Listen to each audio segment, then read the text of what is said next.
we go. Yeah. Looking good. How you doing? Awesome.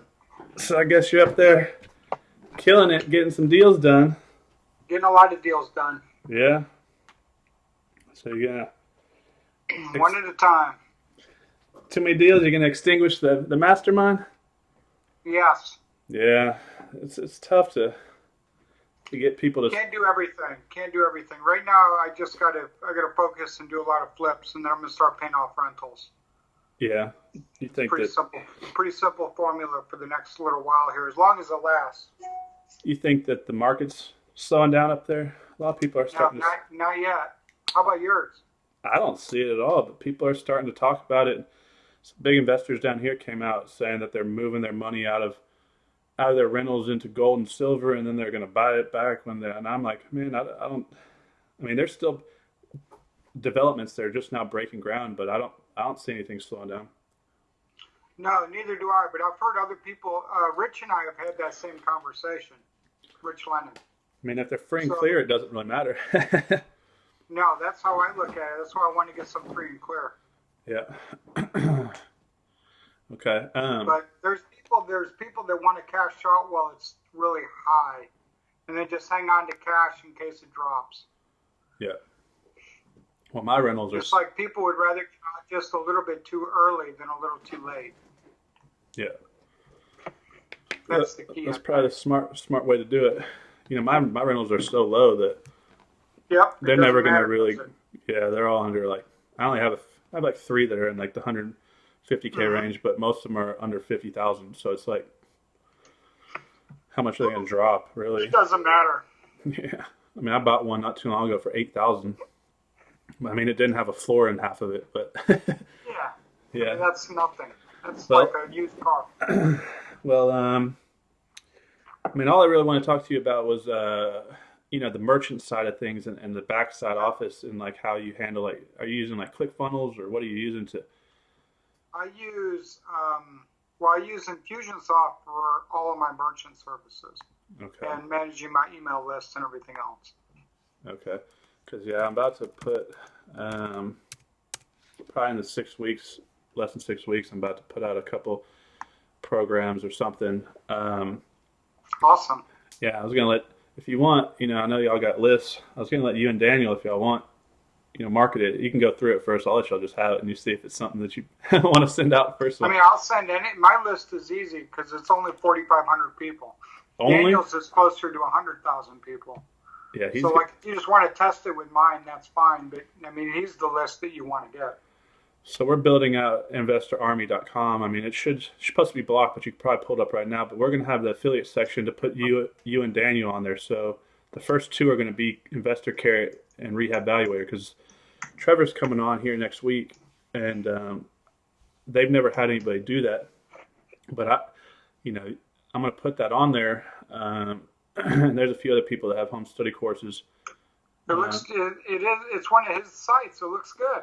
Well, we're going to also make it not so much look like the Investor Carrot stuff, even though, like, we're going to get rid of, like, the big arrow and stuff to make it look clean, but we'll get it up there. And I want to film, like, a little video for y'all and then have their banner ad on the right side, and then they're going to have, like, a video coming down because I think that I'll be able to drive a lot of traffic. I'm starting to get some people to view stuff. They don't really have a choice. I'm kind of slamming it down their throats right now. I've seen your stuff quite a bit lately, too. My stuff should be slowing down just a little bit, but it's always out there in social media. It goes automatically, so it's scheduled a month out. Like how many downloads are you getting on your podcast?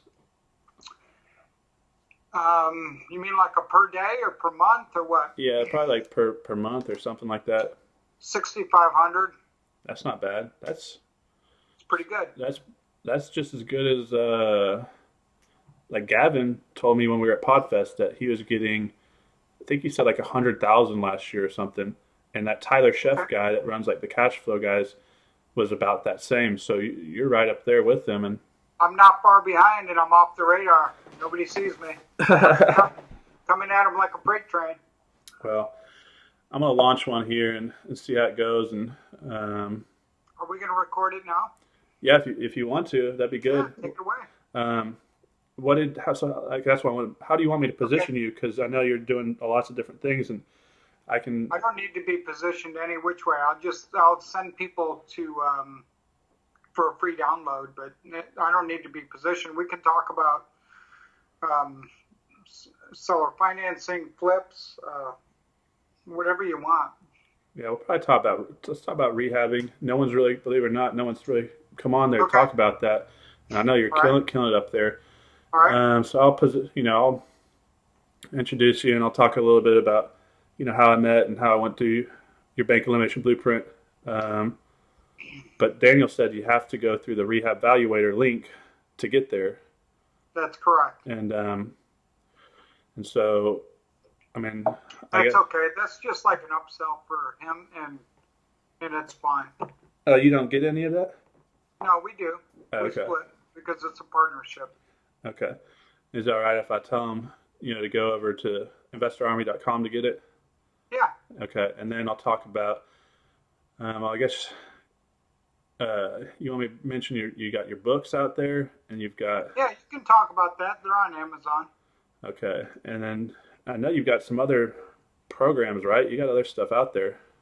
I'll just send them to like my main opt-in, and that everything goes from there. So it's very easy. I'll Okay. just give them a free download. Why don't you, like at the end, I'll let you Yeah. just give them whatever information. So like, All I'll right. just say, and if Jim wants to give you his information out, he can, and you can find them all over the internet. It's hard to miss them or something like that. All right, that's fine. Don't worry. Let's make this. I don't need anything, so I'm good. Okay, cool. All right. Well, you just want to start now, or do you want me? Because I Sure. still hadn't. I have to go back and I was supposed to call Tracy about how to use Audacity. Okay. So I got all this new equipment, but it's still not working the way I want it to be working. Are you using a special microphone, or are you using your computer still? No, I have a very simple mic. Here it is. Yeah. It's just a Blue Yeti. I used it to record Bank Elimination Blueprint. What So I'm using the same one from 4 years ago. is Bank Elimination Blueprint on Infusionsoft? Yes. Okay, Everything Daniel does is through Infusionsoft. because I wanted to make sure that I had like because when you get a keyword like a login information, it's all different for every person, right? And they can't That's upload correct. and protects them from uploading. Because I know Daniel is dealing with someone that's kind of Yeah. stole his rehab evaluator at the moment, Yep. It happens. and Trevor's dealing with that with Investor Care too. Someone Sure. actually like copied part of their coding and stuff, and didn't even like do it on their own. They just basically trying to rip it off. Okay. The struggle is real. It happens. All right, guys. All right, we'll do this. Okay. Hey guys, how you doing? Welcome to the Investor Army podcast. Today we have an absolutely amazing guest. He's an individual who I look up to and respect. Personally, I credit a lot of changing the way I look at the business. Now, not only is he an author, a speaker, he's also a very talented real estate investor. He's up there in the Richmond market doing a ton of renovations on properties right now, and we're going to be talking about rehabbing houses today. Let me introduce you to Jim Ingersoll. Hey, Connor. Great to be with you today and hanging out. I love talking to you, so thanks for having me on. Thanks, Jim, for coming. I know you're a busy guy, and I know you're flipping a ton of houses up there. And I just kind of wanted everybody to kind of hear what you have to say, because right now deals are tough to find. I know you used to run a massive wholesale company, so you're good at generating leads. But what does generating leads do? It translates into deals, it translates into bigger profits, and that's what we're talking about today, how to make more money on each house. Instead of wholesaling these houses, you transition into a rehabber, right? And you do pretty much everything in the business, but you're focused on rehabbing right now. Can you tell people why you're focused mainly on rehabbing at the moment? Well, I think given the market conditions and the fact that inventories are low and buyers are hot, it's really a great time to flip. Yeah. So that's why I'm going to focus there and generate cash. I think it's the right market condition, and the longer you're in this, you got to watch the market cycles, and that's where I see the best fit right now. Yeah. So are you consistently, do you have like a sales process that you do where you're, because like consistently down here, our market's so hot right now that we're able to sell houses without listing them with an agent. Like, I mean, I know a lot of people are flat listing them, but I don't even want to list it at all, because I can just find buyers on my own, or is that what y'all are doing up there? I know you're probably getting a ton of offers, or I do like a flat listing as well. okay, Of course, if some of your listeners are realtors, then they don't have to worry about that. They'll just list it themselves. But no, I'll do like a flat listing. Sometimes we pre-sell. I've been pre-selling some this month. yeah, And that's very easy to do as well right now. okay, I mean, for instance, we listed one last night, and we've received 3 offers. All yeah, 3 offers were full price or above. One of them was basically cash as is. The other 2, one of them had an escalation clause in it. So I could have sold that same house 3 times and been very happy. okay. Can you kind of explain to everybody what an escalation clause is? Because I know that may kind of go over a lot of their heads. Well, as markets heat up, this would happen before the last bubble. Is more and more buyers are out there and people are trying to get these houses. They'll actually build an escalation clause into their offer to you. So what it'll say is, the one I received last night basically said, I will give you $1,500 or $2,500, whatever it was, over the other highest price. Okay. That's the way somebody can leapfrog over multiple offers. Yeah. Okay. So are y'all seeing, like, as far as you know, because we're consistently selling above market value, are you having trouble getting the appraisals, or basically if you can sell it, they're kind of appraising it for whatever right now, or what are you seeing your banks and kind of responding to in the appraisal situation up there? I haven't run into that this year. I ran into that once last year. Yeah. And it sucks when it happens. But this year, so far, so good. Everything's rolling along really good for the last 6 or 8 months. But Yeah. prices are going up. But, you're in Dallas. You're in one of the fastest appreciating markets in the whole country. Yeah. So I could see that being a bigger deal if you're in a fast appreciating market like that. Yeah, because I'm a big believer on, like, life pays whatever price you ask of it. So, like, when a lot of people will run the comps, and so say you have 4 comps there at $100 a square foot, 101, 99, and 100. Well, you're going to go ahead and price your property right there at 101. But if the appraiser is going to appraise it and you did a good job, go ahead and put it above the comps, right? Because if it's going to get appraised, you're going to sell it, and markets don't go up unless people are pushing the market. And so, same thing with our rental properties; they're filling so fast right now. If everything's running at 1,000, we're putting up at 1,150, and we're getting it pretty much every time, right? So if you just ask for it, especially when there's a lot of demand, you're going to get it most likely. And I see that a lot of people are just losing a lot of value when they're not just maximizing on the same deals that they have. Yeah, no, I totally agree with that. And that's true being an entrepreneur in general. I mean, you've got to be willing to ask for what you want. Yep. If you're not getting what you want out of life, it's because you aren't asking in all aspects of your entire life. But it's definitely true with real estate for sure. Yep. And I think you make a great point there on the comps. Okay, and so a lot of people constantly ask me when they're talking about rehabs, so you have the 2 different ways. You can GC it yourself, or you can pay a little bit extra money to GC it, have someone come in and do the project, and just kind of hand them the keys and say, give me the house when it's done. What is it that you're doing with your own business model? Because I know you're doing like 50 or something houses here in a short time period or something, a large number of rehabs. So you got to have some type of system in place, and it's probably tough for you to handle that on your own, right? Yeah, we use crews. We sub everything out ourselves, and I've got a project manager that helps tremendously. So he's like an on-the-job superintendent type thing, and he helps, but we do sub everything out. So I do not use general contractors.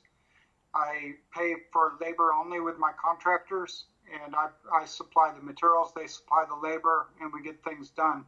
There's 3 things you want: speed, quality, and cost. Quality is a given. Speed's very, very important right now if you're going to try to hit it while the market's really hot.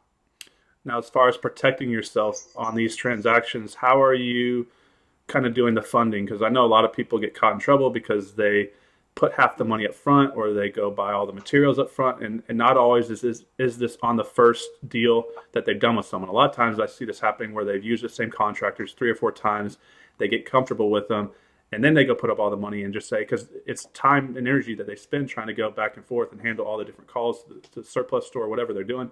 So they go ahead and buy $15,000 worth of materials, and they pay them all the money up front, half the project, and then they disappear on them. So how are you kind of paying your contractors, and are you giving them money up front, or are you doing it week to week? Or we do a bit of a deposit up front, but I don't think it's a good idea to do a big deposit up front at all.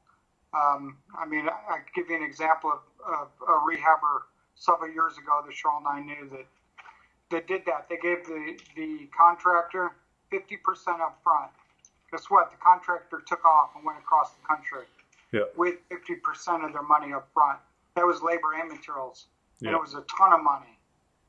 And so that was a really bad situation. And you've got to really vet your contractors carefully. You've got to know what kind of licensure they have, what kind of insurance they've got.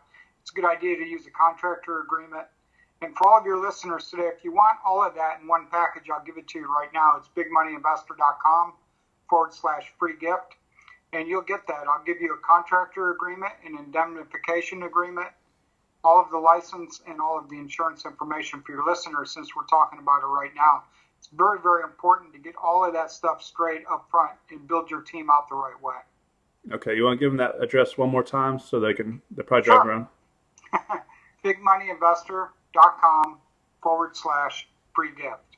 Guys, I recommend going over there. Jim, he's been around for a long time. He's done a ton of deals, and if he says it's good for you, I definitely support it as well. So as you're kind of dealing with these contractors, and one of the big problems we've had, which you're probably not dealing with as much because you said you're dealing with subcontractors, but I know you've used GCs in the past. A lot of people are dealing with issues where their GC is not paying their subcontractors, and they're coming back and having subcontractors say, well, you own the property, I did the work, if you don't pay me, I'm going to... One of the other documents I give everybody in that documentation package is a lien release waiver.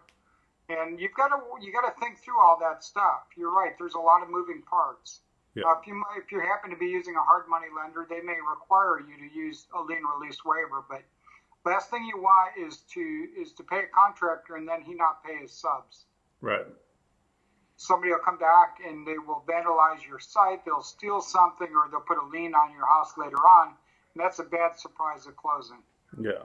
Like something I moved to this year is on the payment side of things. I'm not letting anybody work for me unless they have a merchant account or I know them really well and they're okay, because I just got to where I was doing so many at a time, and then I'm getting guys saying, I need to be paid right now, and I can't just drop everything to drive across town and pay someone $200, right? So do you have a payment system? You probably have it where they come down to your office or something like that, or... Yeah, the way I recommend it is, if you're able to set up and do it this way, is to have them drop off invoices on a particular day of the week, say Tuesday. Yeah. Drop off an invoice by Tuesday, come back and pick up your check on Thursday. That way you have time to get to the site, check it out, verify the work's done, and you won't have any surprises. What really sucks as a rehabber if your contractors start thinking you're an ATM machine, just like you said. Contractors, they have cash flow problems. They have bad habits. They have a lot of issues sometimes, right? Yeah. So they get a little short on cash, and they think they can just call you or text you, and you're going to show up and magically write them a check. Yeah. I tell my contractors, I'm not an ATM machine. You don't just call me and I show up with a check. Yeah, and it's tough for someone who, Jim's a really good guy, and a lot of people in this business are good people, and what happens is they don't want to pay, or their contractor gets in a situation where they need the money, and they ask, to pay them up front. They may have done 2/3 of the job, and you go ahead and pay them. But the problem is once you pay them that last check, they're not coming back to the job, or they may come back, but there's a couple days in between, and it's just, you just can't, in my own opinion, you can't pay these contractors, even if you like them and you're trying to help them out. It's going to cause you a big headache if you pay them up in full until it's done. No, I totally agree. Yeah. You got to really think through how you're going to run this as a business. And flipping houses, by the way, is a business, and so is rehabbing rentals. Either way, you're rehabbing. But it is a business, and you got to really think it through that way. And how do you want to run your business? Do you want your subs and your contractors to control you, or do you want to control your business? Yeah, because they can get out of control quickly. That's for sure. Right. So you got to think through things like change orders as well, Connor. You know what I mean? Because sometimes you don't always know what's below the floor, or in a crawl space, or in a wall, or in an attic. Well, and you got to think through how you're going to handle that. And that's a great point that you brought that up, because this is something that we've been personally dealing with for the past year. And let me kind of tell you kind of what I've done to kind of avoid this. So now when I go into a contract with an individual, I let them know ahead of time. So if y'all are listening right now, change order is where they come back and hit you with basically a change in whether it's materials or cost of the project or whatever it is. And so say you're having 3 or 4 contractors come out to give you a bid, and you had 2 or 3 come out and they all said, we'll do it for $20,000 altogether. Well, that fourth individual, he wants to get the job. So he may tell you he can do it for 17,000, but in his mind, he may be knowing that he's going to try to sneak in change orders on you later and make it 23,000 or 24,000. He's just trying to get in contract, into the deal, foot in the door, and then make those costs up later and create more back-end profit for him. So what I tell them, I say, look, I don't do change orders. Now, I mean, if it's a legitimate change order, I go ahead and pay it. But I say I don't do change orders. I let them know up front. If it is a change order that shouldn't have been, I'm going to hire a different company to come in and do that change order. So the work's still going to get done. You're just not going to do it. So this prevents them from trying to play any games on me, because this makes them give their best and honest offer, knowing that they're not going to get that work anyway. So it keeps them from kind of playing games. No, and I think that's a great way to do it. Yeah. I agree. But things do come up. I mean, we thought we were going to repair a deck a couple weeks ago, and we had to take the whole thing off the house. You may get into a crawl space and find mold on your floor joists, or you might have to sister some joists you didn't know, or you got termite damage in a wall. You run into mold. You run into issues. There's a lot of variables when you're flipping houses. It's not like it is on TV, is it? No, it's exactly like it, Jim. It's reality TV. That means it's real, right? So can you tell me something? How do they flip a house? How do they buy a house for $150, put $50 in it, sell it for $250, and make $50,000? How's that even possible? Exactly right. Yeah, well, I guess it's people believe it, but hey, they call it flip or flop for a reason. To me, a lot of them look like flops. Yeah, it's amazing some of the stuff I see on there, but yeah, guys, if it's a legitimate change order, do what's best. Be an honest individual. Go ahead and pay it. Don't fight them on it. Go ahead and do it. But if it's something that you can tell they're playing games with you on, that they kind of just try to get their foot in the door, go ahead and kind of stand your ground there on that.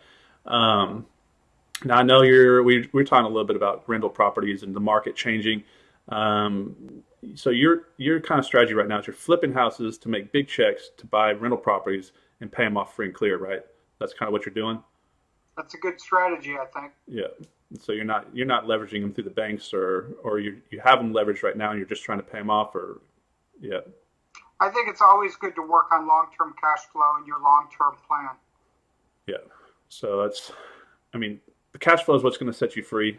Jim likes to travel. He's all around the country all the time. That's what allows him to kind of go out there and do that and live the lifestyle that a lot of y'all are looking to do as a real estate investor, which we all kind of got into the business in the first place. But okay.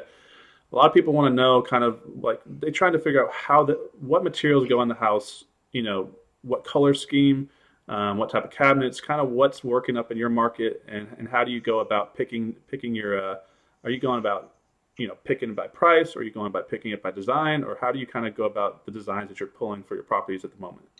Well, I'm pretty lucky that my wife Cheryl does a lot of that. So she takes care of all the selections. And so she'll pick out the lighting and the faucets and all that finished stuff. She does it much better than I do. As far as like color, we use a lot of Repose Gray. It's a Sherwin-Williams color, and we'll do it all the way through the house. It's really a nice color. Works very, very well. But lighting and things, the trends change. Yeah. So 7 or 8 years ago, bronze was in, and then it was out, and brushed nickel was in. Now bronze is coming back, and now chrome is coming in, and this new one, polished chrome. So there's like, the trends change, and you just sort of got to be aware of that, and adjust accordingly. That's why, like right now, Lowe's and Home Depot have tons and tons of lighting on sale. I think it's because they're trying to dump their inventory of like brushed nickel lights. So all that stuff sort of changes. You just got to change with it. Flooring, all that stuff, just kind of stay on top of it as best you can. But for me, it's a lot easier because Cheryl is really good with design. Yeah. Much better than me. She's got a much better eye for color than I do. Yeah. So are you going all out? Are you doing all the bells and whistles, granite, hardwood floors, or are you just kind of doing a light level rehab? Depends on the house. I mean, sometimes, sometimes we'll paint the cabinets and put granite on top. Yeah. Whereas maybe 1 or 2 years ago, we ripped the cabinets out. Kind of what? Yeah. What's the price point that in your market that you're kind of going from, where you're doing just a normal rent-ready, shower liners, as compared to kind of where you step it up? Now you're doing a nice tile, nicer floors, granite in there. Where do you kind of draw the line as far as? I mean, we've been doing rehabs that retail between $300,000 and $400,000. Yeah. And those you have to put better upgrades in. Yeah. If I'm in the 100 to 175 range, you can downgrade a lot more. Yeah. Just, I mean, as an example, say a tub or a shower, you might do a 3-piece surround if you're under 200 or 250. But if you're over 300, you might need to do ceramic in it. Yeah. So, we're talking about reality TV, kind of what's realistic for a new investor kind of looking at even, and you have your systems in place, been doing this a long time, kind of give them a realistic expectation as far as what profits you're looking to make and the time frame and kind of the whole process. Because a lot of people tell me, well, I'm going to flip this house in a month and be in and out of it in 6 weeks. And I'm just like, that's not how it goes. And they have expectations that a lot of these wholesale properties, they're sending out maybe 20,000 repair, but how often are we spending $20,000 on full rehab? It doesn't happen, right? So kind of. Yeah, no, I agree. It's cost whatever you think it's going to cost. Just add another 25 or 30% on top, and then as far as the timeline, if you're pretty good at this and you've done some, it may take you say 4 months from the day you buy it till the day you close. That's a long paycheck. If you get lucky and you get through there fast and you don't have FHA financing on the sale, you can do it faster. If you sell it and then you get near the end of closing and it falls through and you got to sell it again, because that happens too, you could end up at 5 or 5.5 months pretty easily. You could be partway through your rehab and then get stopped for a stop work order and you got to go pull permits. That could add another month onto your renovation and add $5,000 or $6,000 onto your costs. So there's a lot of things that new flippers need to be careful of. It does not work like it does on TV. You also got to be careful about rehabbing your funding, because if you're paying hard money lenders, it's really expensive. I was talking to a guy this morning, Connor, a little younger than you. I think he's 25, and he was talking about his first flip, and I think he made $15,000 on it, but he said he was frustrated because his hard money lender made $5,000 and he didn't do any work. Yeah. So you got to watch your funding, because that's a big piece of your expenses. Well, also keeping a reserve, because a lot of people, they kind of start feeling invincible that, they had a few good deals go well, and then they kind of get over leveraged and they don't keep a reserve. And quickly, I've got one right now that's, man, we've had some major issues. It's probably 20,000 above what we budgeted. And they can run out of control on you real quick. And if you don't have that cash and you didn't borrow that much money, you wonder how some of these investors in your market as a wholesaler call you and they're like, I just have to sell it right now. And you walk in, that house is 2/3 finished. Well, that's kind of what happened. They didn't borrow enough money, or they couldn't borrow enough money. They thought they were going to be able to finish with the extra capital that they had. Then they ran out, and now they're in a position where they're literally stuck and they're just trying to get out of it. I've got a lead on one just like that right now. So this guy was he was doing the REO flips for like Fannie Mae and stuff. Yeah. And he was doing pretty well doing that. So he started saving his money, and then he went out and bought his own flip. And he's about 2/3 through it and doesn't have money to finish. And he's a pretty desperate seller at this point. He bought the house, without any loans. And he was going to self-fund the whole thing and ran short. Yeah. So that's called a motivated seller. Yeah. I was just about to say that. Like, if you've done enough houses, you know what it's like to be a motivated seller, and it's not fun. So now you kind of understand why people just fire sale their house, because every now and then you get in a spot where you're just like, most of them seem to go okay, but every maybe 7th or 8th one for me personally, I'm like, man, this one is I just want it done and gone, and just want to get it out of my life. You got that right. It does happen. That's the reality, not the TV version. Why didn't you tell me this, Jim, before I got in? Go ahead and tell everybody, give them a good positive story. Give them a good example of one of your good rehabs that kind of give them some optimism and hope for them getting the business and going out there, give them some motivation to go work hard and get that next deal. I mean, I won't give you an exact house, I guess, because we do a lot of this, but I mean, it is a great way in today's market to go out there and create a lot of cash. So if you've got debt or student loan debt, or you're just trying to create some capital for the future, flipping is a great way to go. You just got to be careful about buying the right house for the right price in the right location, getting all your numbers right, building a team, and getting through it. I also think it's hard to flip houses on like a part-time limited basis. There's a lot of moving parts and a lot of things to keep track of, and you got to sort of be all in. Yeah, and guys, like, I recommend, and so there's probably someone like Jim in your area that I know you have a lot of young guys and other investors that come to you to partner with you on one to have you kind of show them because, man, like the first one that we did, you don't realize how many costs are in there that you didn't, plan for. And so you may want to partner with someone, at least on one that's experienced, and give up some of that profit and get a real life learning experience in the field before you just kind of jump into one. Because if you get into one and you lose 15, 20 grand on your first one, it's going to put a sour taste in your mouth. You're going to say, this isn't what I thought it was, and you're going to probably give up right then. So, make sure you have someone kind of standing in your corner. I think that's a great idea, and you've got to be careful. Here's what you do most when you're flipping and rehabbing. You write checks and you swipe your credit card. Yes. It's a capital intensive business. It's like the most frequent thing I do is pay contractors and pay Lowe's and pay my material suppliers. Well, you know it because you've done it, Connor. You're always spending money. Well, I think you'll like this example. I say it's a high level slot machine that it's like, when you go to the casino and you're hitting that slot machine and your balance is going down, down, down, down, down, down, down. Then you hit the bonus and it goes like straight back up. That's what flipping a house is like. You write a ton of checks and it's just going down. Your account's going down and down and down. And then you sell that house and you get that one big check and it just all of a sudden pays for all your costs, hopefully, and then some more. But that's why you got to run your numbers right because, you got to make sure that you got to make sure you're putting. It's like day trading houses. I'll give you an example. Several years ago, I helped a guy, a couple, and they bought this house really creatively and used self-directed IRAs and all this stuff, Connor.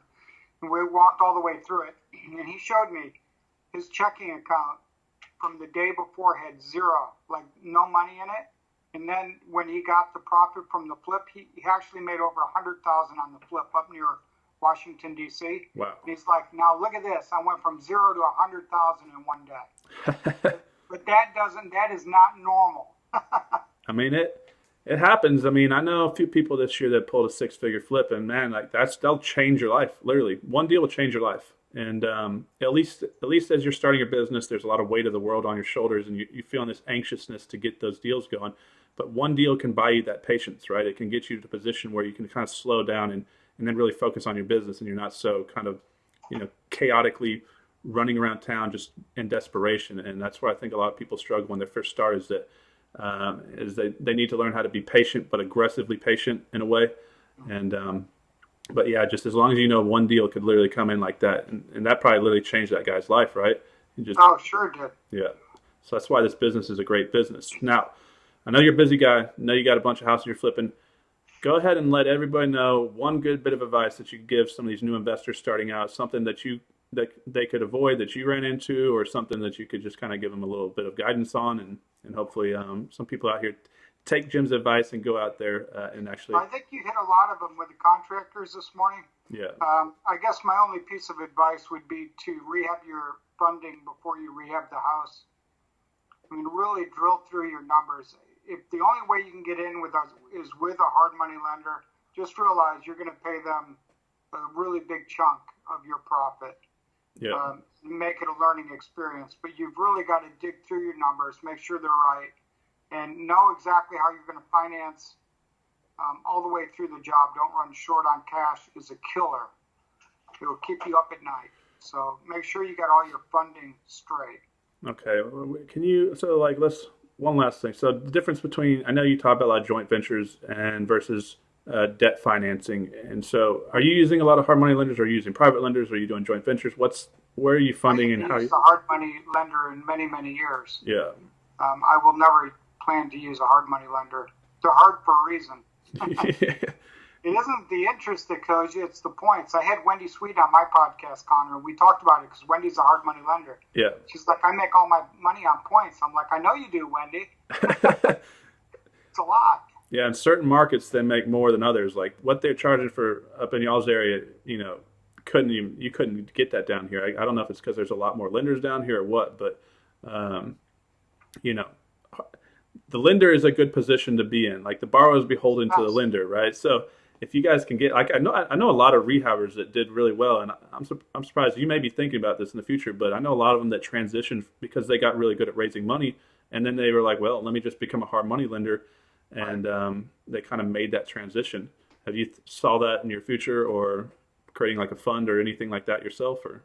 I've thought about it. Yeah, I mean, I know Julian Sidoti really well. Her and I have talked about it, but no, I don't think I need to. I think I'm on a good path here, so I feel good. But that is a great way to go for some people.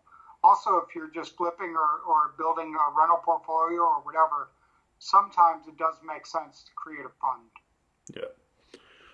Okay, Jim. Well, I'm gonna let you get back to what you're doing, and I appreciate you coming on. And hopefully, I see you soon. I don't know where we're gonna be next. I think maybe in Alaska, right? Or maybe sometime before then. All right, Jim. Thanks for coming on. All right, man. Bye-bye. All right, have a good day. Styled you. I think that's pretty good. All right, man. Cheers. Okay, so I'll give you just one quick question. So you just think I just need to use Infusionsoft for everything, and Yep. And okay. Do you think Tracy's busy today, or would she be able to get on? Mom's visiting, so I think she is. Yes. Okay. Probably Monday would be better. Yeah, I don't know. She can tell you about Audacity. Yeah, because it's kind of confusing when I got on there. And do you use Final Cut Pro? Or okay. All she does it for me, and all she does is Audacity. Okay. She just sends it through there, and that's it. Yeah, because for some my reason, nephew showed her.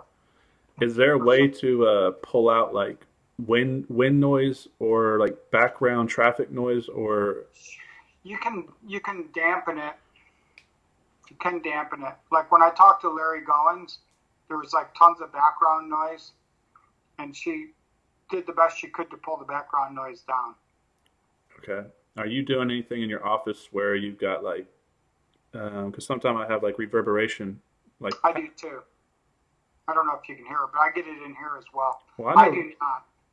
I mean, I never noticed it. I never noticed on yours or anybody else, but since I started filming videos and doing stuff, like, yeah, I get it. People call me and they're like, I can hear it. And I'm like, well, I never noticed it before, but yeah, I don't notice it when you did it. But all right, cool. That's all I need. You have carpet on your floor?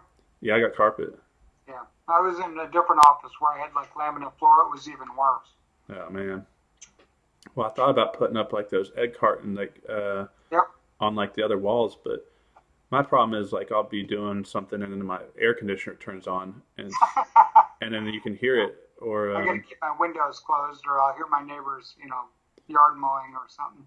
Do you think if you opened up the door? My door's open. It does help.